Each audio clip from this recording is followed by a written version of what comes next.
ऐसे आप सब आशा करते होंगे आप बिल्कुल ठीक हैं। आज का जो मेरा वीडियो है इसमें हम बात करेंगे यूपी ट्रिपल एससी मुख्य सेविका के सिलेबस में एक टॉपिक था भारतीय समाज में जो स्त्रियां हैं उनकी स्थिति एवं दशा क्या है। एक टॉपिक दिया हुआ था। मैं आपको बता दूं कि जो मुख्य सेविका का सिलेबस है उसमें 20 टॉपिक दिए हैं और 20 टॉपिक में भी सब टॉपिक हैं। कहने का मतलब है मान लो वायरस दिया है कि बीमारियाँ, तो बीमारियों में वायरस से होने वाले, जीवाणु से होने वाले, प्रोटोजोआ से, यानी कि सब टॉपिक भी दिया हुआ है। तो कहने का मतलब है कि 20 टॉपिक दिए हैं लेकिन 20 टॉपिक में भी सब टॉपिक है। आपको मैं बता दूं कि जो सिलेबस है उसमें 10 टॉपिक आपके सोशलॉजी से हैं यानी कि समाजशास्त्र से हैं और 10 टॉपिक आपके मेडिकल वाले से हैं यानी कि बायोलॉजी से हैं। तो आपको मैं बता दूं कि सबसे कठिन जो पोर्शन लगता है वो सोशलॉजी का लगता है और सबसे सरल लगता है मेडिकल वाला यानी कि बायोलॉजी वाला। तो मैं आपसे कह रहा हूँ कि आप सोशलॉजी पे ज़्यादा ध्यान दीजिए क्योंकि मेडिकल वाला सभी लोग अक्सर कर ले जाते हैं। बात फंसती है सिर्फ सोशलॉजी यानी कि समाजशास्त्र में। तो उसी में टॉपिक मेरा दिया है भारतीय समाज में स्त्रियों की दशा एवं स्थिति के बारे में डिस्कस करने वाले हैं। अगर आप हमारे चैनल पर नए हैं तो प्लीज़ चैनल को सब्सक्राइब करें। अगर आपको वीडियो पसंद आता है तो प्लीज़ वीडियो को लाइक करें। चलिए स्टार्ट करते हैं आज का वीडियो बिना किसी देरी के। पहला क्वेश्चन है, भारत में किस युग को स्त्रियों के लिए काला युग कहा गया था? किस युग को? अगर ये ऑप्शन आ गया तो आप देखिए यहाँ पर आप पक्का अगर पढ़े नहीं होंगे तो क्वेश्चन को गलत कर ले जाएंगे, क्योंकि यहाँ पर सभी लगाएंगे ब्रिटिश काल में स्त्रियों की दशा सबसे खराब थी, लेकिन ऐसा नहीं था। मध्य भारत में आपका सबसे ज़्यादा स्त्रियों की जो दशा थी खराब थी। तो यहाँ पर ऑप्शन नंबर सी सही हो जाएगा। ये क्वेश्चन आपके जो ग्रेजुएशन में बुक्स होती है वहाँ से लेकर आए हैं, मतलब ऑथेंटिक बुक से है, कोई इधर उधर बुक से नहीं है। आप यूट्यूब पे बहुत कुछ मटेरियल पढ़े होंगे, शायद ऐसे क्वेश्चन देखने को ना मिले। ठीक है, नेक्स्ट क्वेश्चन देखेंगे क्या है। निम्नांकित में से मुस्लिम स्त्रियों की वर्तमान समस्या क्या है? जो मेहर होती है, जी मान लो एक मेहर होती है, राशि होती है, ये एक दहेज का सिस्टम होता है मेहर। मैं जब विवाह वाला पढ़ा रहा था तो वहाँ पर दहेज की बात किया था, मेहर की बात किया था, ये सब बात ऑलरेडी डिस्कस कर चुका हूँ। इस वीडियो में हम सिर्फ एमसीक्यू टाइप क्वेश्चन की बात करेंगे। तो जो महिलाओं की स्थिति है मुस्लिम की, जो मुस्लिम कास्ट के लोग होते हैं उनकी जो स्त्रियों की दशा है, समान समस्या जो रहती है वर्तमान स्थिति में, वो मेहर की राशि होती है जो एक पुरुष द्वारा दी जाती है। तो यहाँ पर ऑप्शन नंबर ए आपका सही हो जाएगा। ठीक है, नेक्स्ट है, हिंदू स्त्री का संपत्ति पर अधिकार अधिनियम कब पारित हुआ था? इनकी एक्ट कब पारित हुआ था? तो ये आपका 1937 ईस्वी में पारित हुआ था। ठीक है, हमारा भारत शासन अधिनियम 1935 में आया था, उसके बाद 1937 में ये पारित हुआ था। तो option number B is the right answer. ऐसे क्वेश्चन आप जब तक पढ़े नहीं होंगे तब तक तुक्का भी सही नहीं लगा सकते हैं। नेक्स्ट है, हिंदू उत्तराधिकार अधिनियम किस वर्ष लागू हुआ था? उत्तराधिकार ये आपका 1959 में लागू हुआ था। कब? 1959 में सही आंसर इसका है। अतः उत्तराधिकार मतलब होता है कि पुत्र से पिता है तो पिता का उत्तराधिकारी कौन होगा? पुत्र होगा। ठीक है, तो जो अधिनियम आया था ये 1959 में आया था। अच्छा, जब पितृसत्तात्मक होता है परिवार, उसमें जो पिता जो पिता का मुखिया होता है वो पिता होता है, यानी कि परिवार का जो मुखिया होता है वो पिता होता है। लेकिन मातृ सत्तात्मक जो परिवार होता है उसमें जो परिवार का मुखिया होता है वो माता होती है और परिवार की जो बागडोर सत्ता चलती है वो माता के नाम चलती है। वहाँ पर हमारा मातृ सत्तात्मक परिवार होता है, ऐसा याद रखिएगा। लेकिन पितृ सत्तात्मक में क्या होता है, जो घर का मुखिया होता है जिससे शासन चलता है, वहाँ पर जो सत्ता पर काबिज होता है वो आपका पिता साबित होता है। तो यहाँ पर ऑप्शन नंबर इसका सही हो जाएगा। हम मातृ सत्तात्मक और पितृ सत्तात्मक की बात कर रहे थे। वर्तमान में जो स्थिति है हमारे समाज में वो हमारा पितृ सत्तात्मक है, यानी कि घर का जो मुखिया होता है वो पिता होता है। मातृ सत्तात्मक कम देखने को मिलती है। नेक्स्ट है, स्त्रियों का अपना कोई स्वतंत्र अस्तित्व नहीं होता, उन्हें बचपन में पिता के, युवावस्था में पति और वृद्धावस्था में पुत्र के संरक्षण में रहना पड़ता है। यह कथन किसका था? ये हमारा मनुस्मृति का। देखो, जब बचपन में कोई लड़की होती है तो पिता पर आश्रित होती है, युवावस्था में अपने पति के साथ रहती है और जब वृद्धा हो जाती है यानी कि बूढ़ी हो जाती है तब वो अपने पुत्र या पुत्री के संरक्षण में रहती है। ये आपका मनुस्मृति का स्टेटमेंट था, कथन था। तो मैं आपसे कह रहा हूँ जितने भी स्टेटमेंट सोशलॉजी के होते हैं आप कॉपी में कहीं एक पेज पर एकत्रित लिखिए। जब एक जगह पर एकत्रित लिखेंगे तो आप जब कथन पढ़ रहे होंगे तो वहाँ पर आप कथन में डिफरेंस देखने को पाएंगे कि ये राइटर ने क्या स्टेटमेंट दिया था, ये राइटर ने क्या स्टेटमेंट दिया था। तो आप जब एक जगह पर लिखे होंगे तो बारी बारी से रिवीजन करते रहेंगे, देखिएगा आपको सारे स्टेटमेंट याद हो जाएंगे। ठीक है, आराम आराम से। जो चीज़ें आपको आती नहीं हैं उसी को कॉपी में लिखिएगा और जो चीज़ें आपको आती हैं उसको कॉपी में मत लिखिएगा। और रिवीजन मस्ट है, रिवीजन करते रहिए। आपके पास मुश्किल से 30-35 दिन का समय बचा है, ठीक है। तो ये आपका मनुस्मृति का समय था। ये गोल्डन अपॉर्चुनिटी है इस एग्ज़ाम को करेक्ट करने की। स्त्री शिक्षा ने विद्रोह की उस कुल्हाड़ी को धार तेज कर दी है जिससे हिंदू सामाजिक जीवन की जंगली झाड़ियों को साफ करना संभव हो गया है। यह कथन किसका था? तो ये कथन के.एम. पडिक्कर का आपका था। देखो स्टेटमेंट जरूर पूछेगा आपके एग्जाम में, स्टेटमेंट जरूर पूछेगा क्योंकि सोशोलॉजी में स्टेटमेंट बहुत आते हैं चाहे जो भी एग्जाम हो, ठीक है। नेक्स्ट है, निम्नांकित में से कौन सी दशा भारतीय स्त्रियों की स्थिति में सुधार का परिचायक साबित होती है? परिचायक साबित होती है तो यह संचार के साधनों में महिलाओं की अधिक चर्चा, ये आपका साबित हो रहा है परिचायक के रूप में, मतलब अच्छी बातें। तो यहाँ पर ऑप्शन नंबर सी आपका सही हो जाएगा। नेक्स्ट है आपका दहेज निरोधक अधिनियम 1961 को कब संशोधित किया था? तो ये आपका 1955 में आया था, जब हिंदू विवाह अधिनियम आया था। हिंदू विवाह अधिनियम 1955 आया था, तभी दहेज निरोधक अधिनियम 1961 को कब संशोधित किया गया था? तो ये आपका 1955 में हो जाएगा। Option number C is the right answer. Next है, किस वर्ष को अंतर्राष्ट्रीय महिला वर्ष के रूप में घोषित किया गया था? ये आपका 1975 में अंतर्राष्ट्रीय महिला वर्ष को घोषित किया गया था। तो option number B is the right answer हो जाएगा। नेक्स्ट है, पुरुष के अहम की कहीं कोई सीमा नहीं है। संसार को समझने के लिए आवश्यक है कि हम स्त्रियों के दृष्टिकोण से देखें। मतलब संसार को आपको समझना है तो स्त्री के दृष्टिकोण से समझिए। यह कथन किसका था? तो यह हमारा ट्राट्स्की साहब का था। Trotsky, option number is the right answer. Next है, धर्मशास्त्र काल में स्त्रियों को विभिन्न अधिकारों से वंचित करने में सबसे अधिक योगदान किसका रहा था? स्मृति कार्यों का सबसे ज़्यादा योगदान था। तो option number is the right answer. ये क्वेश्चन आपको कठिन लग रहे होंगे क्योंकि कोई भी अगर आप बुक पढ़ रहे हैं तो वहाँ पर आपको सिर्फ और सिर्फ इजी क्वेश्चन मिलेंगे। अब इजी के साथ साथ आपको कठिन भी क्वेश्चन करना है, टफ क्वेश्चन भी करना है, इसलिए कोई भी क्वेश्चन आपको स्किप नहीं करना है। हर एक क्वेश्चन को आराम से पढ़ना है। आपके पास अभी समय बहुत है, ठीक है। नेक्स्ट है, ब्रिटिश काल में विधवा पुनर्विवाह को प्रोत्साहन देने के लिए सबसे अधिक प्रयत्न करने वाला समाज सुधारक का नाम बताइए। तो आपके ईश्वर चंद्र विद्यासागर थे। ये बहुत बड़े समाज सुधारक के रूप में जाने जाते हैं। ये भारतीय थे। इन्होंने 1856 में विधवा पुनर्विवाह अधिनियम लेकर आए थे। 1857 की क्रांति हुई थी, उसके एक साल पहले इन्होंने लेकर आए थे, ठीक है। ईश्वर चंद्र विद्यासागर ये बहुत बड़े सामाजिक लोग थे। इन्होंने हिंदू जो विधवा पुनर्विवाह अधिनियम था उसको लाने में इनका सबसे ज़्यादा महत्वपूर्ण योगदान था। 1856 में इन्होंने लाया था। तो option number D is the right answer. Next है,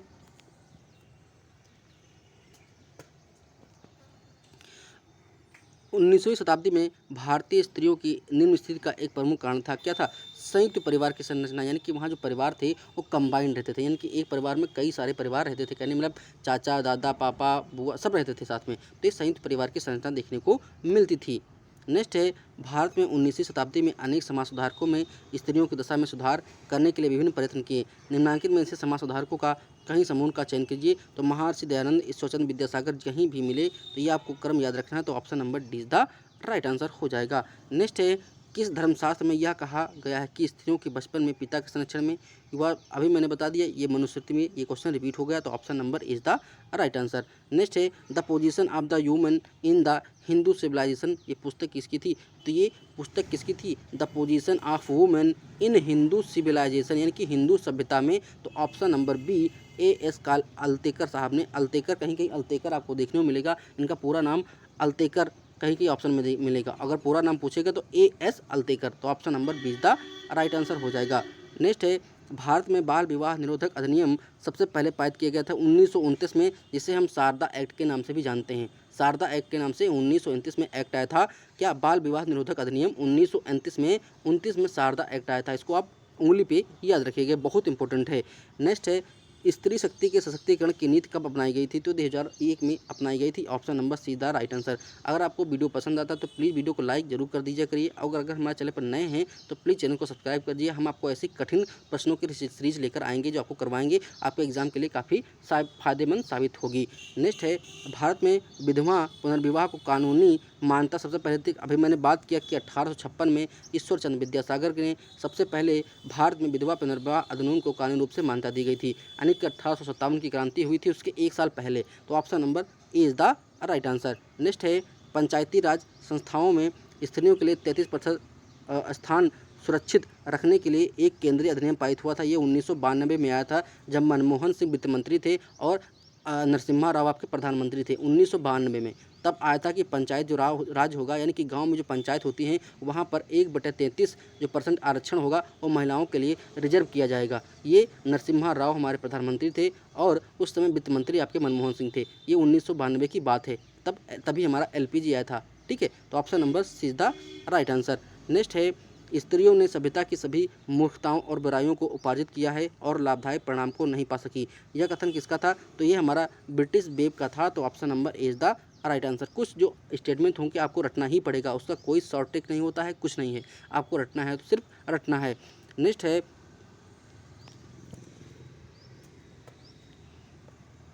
बिश्नोई समुदाय की महिलाएं एक महल के निर्माण हेतु पेड़ काटने वालों से पेड़ों को काटने से बचने के लिए पेड़ों से चिपक गई। ये राजस्थान में हुआ था। Option number C is the right answer. Next है, महिलाओं के उत्थान से संबंधित सामाजिक नीति उपागम में जिस अवधारणा का अनुसरण है वह क्या है? वह महिला कल्याण का है, महिला विकास का, महिला सशक्तिकरण का है, मिशन शक्ति का है। यानी कि महिलाओं के सशक्तिकरण की बात की गई है, महिलाओं को उदाहरण की बात की गई है। तो यहाँ पर ऑप्शन नंबर डी आपका सही हो जाएगा। नेक्स्ट है, भारत सरकार ने महिलाओं को परास्थित पर कमेटी को कब नियुक्त किया गया था? तो ये आपके 1971 में आई थी। कब? 1971 में आई थी। Option number B is the right answer. Next है, वीमेन डिसेबिलिटी एंड आइडेंटिटी नामक पुस्तक के लेखक कौन है? वुमेन डिसेबिलिटी एंड आइडेंटिटी, इसके जो लेखक थे वो हमारी आशा हंस एवं पेन्नी पैत्री थी। ये आप अच्छे से लिख लीजिए, इसको आप कॉपी पे लिख लीजिए। ऑप्शन नंबर, देखो मैं आपसे बता रहा हूँ जितनी भी बुक्स पूछी जाती हैं आप नोट्स बना रही होंगी, ठीक, तो नोट्स जहाँ बना रही हैं वहाँ पर एक जगह पर कहीं बुक्स लिखिए, एक जगह पर कहीं स्टेटमेंट लिखिए। ये जब चीज़ें आप एक जगह पर लिखेंगी तो आप जब याद करने बैठेंगे तो सारे बुक एक साथ इधर पेज पलटना नहीं पड़ेगा, वरना आप रफ कॉपी जैसे बनाएंगे, ये यहाँ लिख रही बुक एक वहाँ लिख रही तो आप इससे कन्फ्यूजन भी होगी। और जब एक जगह लिखेंगी तो आप डिफरेंस कर पाएंगे कि इस बुक यह बुक किसने लिखी थी, यह बुक किसने लिखी थी। इसलिए आप शुरुआत से कहते आ रहे हैं सारे स्टेटमेंट और सारी बुक्स को आप एक जगह पर कहीं पर लिखते रहिए। नेक्स्ट है, महिलाओं के लिए सबसे आरक्षित सीटें प्रदान कब की गई थी? ये आपके 1992 में पंचायत समिति में 33% आरक्षण था। तो ऑप्शन नंबर यहाँ पर सी आपका सही हो जाएगा। Option number see the right answer. Next है आपका, भारत सरकार द्वारा स्त्री शक्ति पुरस्कार कब प्रारंभ हुआ था? तो ये आपका 1999 में। ऑप्शन नंबर ए आपका सही होगा। नेक्स्ट है, निम्नलिखित में से किसके साथ महिला सशक्तिकरण की अवधारणा संबंधित है? किससे संबंधित है? तो राजनीतिक सशक्तिकरण, आर्थिक सशक्तिकरण और सामाजिक सशक्तिकरण, यानी कि तीनों थे। तो यहाँ पर ऑप्शन नंबर डी आपका सही होगा। नेक्स्ट है, संयुक्त राष्ट्र संघ द्वारा किस दशक को अंतर्राष्ट्रीय महिला दशक घोषित किया गया था? UN द्वारा, यानी कि यूनाइटेड नेशन द्वारा, संयुक्त राष्ट्र संघ द्वारा। तो ये आपका 1975 से 1985, यानी कि ऑप्शन नंबर बी आपका सही होगा। नेक्स्ट है, घरेलू हिंसा से महिलाओं के संरक्षण हेतु अधिनियम किस वर्ष पारित हुआ था? अच्छा, घरेलू हिंसा होती क्या है? घरेलू हिंसा ये होती है कि घर में होने वाली हिंसा। घर में होने वाली हिंसा ये होता है कि कोई अगर पति है तो अपनी पति के साथ कोई दुर्व्यवहार करता है, मारपीट करता है, गाली गलौज करता है, तो हमारी घरेलू हिंसा होती है, यानी घर के अंदर होने वाली हिंसा। या फिर अपनी कोई सास से अपनी बहू के प्रति कोई बुरा बर्ताव करती है तो हमारी हिंसा के अंतर्गत आता है। ठीक है, चाहे मारपीट हो, चाहे गाली गलौज हो, कुछ भी हो, हमारे घर के अंदर हो रहा है, इसलिए घरेलू हिंसा के अंदर आएगा। तो घरेलू हिंसा से महिलाओं के संरक्षण अधिनियम कब आया था? तो ये आपका 2005 में अधिनियम को पारित किया गया था। नेक्स्ट है, भारत में स्वतंत्रता के बाद निम्नलिखित में से कौन सी दशा स्त्रियों की स्थिति में होने वाले परिवर्तन को स्पष्ट करती है? तो यह आपका आर्थिक जीवन में प्रवेश, समानता का अधिकार, राजनीतिक सहभागिता। तो यहाँ पर ऑप्शन नंबर डी आपका सही हो जाएगा। जिन लोगों को PDF चाहिए तो वीडियो के डिस्क्रिप्शन बॉक्स में टेलीग्राम चैनल का लिंक है, आप उस पर क्लिक करके सीधे हमारे टेलीग्राम चैनल जुड़ जाइएगा और वहाँ पर आपको PDF मिल जाएगी। PDF को आप डाउनलोड करके प्रिंट आउट करके भी पढ़ सकते हैं। नेक्स्ट है, स्वतंत्रता के बाद हिंदू स्त्रियों की परिस्थिति में परिवर्तन लाने के लिए कौन सी कारण सर्वाधिक महत्वपूर्ण सिद्ध हुआ? तो एकाकी परिवारों में वृद्धि, यानी कि एकाकी परिवार ये होता है, एकल परिवार ये होता है कि हम, हमारे मम्मी पापा और मेरे भाई बहन, ये हमारा एकाकी परिवार होता है। ऐसा हुआ क्यों? देखो, स्वतंत्रता के बाद क्या हुआ, सभी लोग आप देखे होंगे अपने सोशल में, समाज में देखेंगे, सोसाइटी में, कि जैसे ही किसी पुरुष की शादी होता है वो अपने माता पिता से अलग हो जाता है, यानी कि एकल परिवार में जाना अच्छा महसूस करता है। इसीलिए एकाकी परिवार में महिलाओं की जो स्थिति थोड़ा सही हो गई। कंबाइंड जो हमारी फैमिली थी, कंबाइंड फैमिली, वहाँ पर लड़ाई झगड़ा होती रहती थी। अब एकल परिवार में क्या है, उनके हस्बैंड हैं, उनके बच्चे हैं, ठीक है, तो वहाँ पर एकल परिवार में इससे क्या होता है, हमारी जो महिलाओं की स्थिति वो सही सुधार हुआ। नेक्स्ट है, किस वर्ष को अंतर्राष्ट्रीय महिला वर्ष के रूप में ये 1975 में घोषित किया गया था? तो ऑप्शन नंबर 20 था। मैं चाहूँ तो इस वीडियो को बहुत घंटा भर देते पढ़ाता हूँ, लेकिन कम समय में, आपके पास समय बहुत कम है, इसलिए हम बहुत जल्दी में चीज़ों को पढ़ाते हैं, बहुत तेज़ भी बोलते हैं कि ये जल्दी आपको समझ में आता रहे। निम्नलिखित में से कौन से हिंदू स्त्रियों के जीवन की प्रमुख समस्या है? तो क्या है? स्त्रियों के विरुद्ध अपराध सबसे ज़्यादा ये समस्या रही है।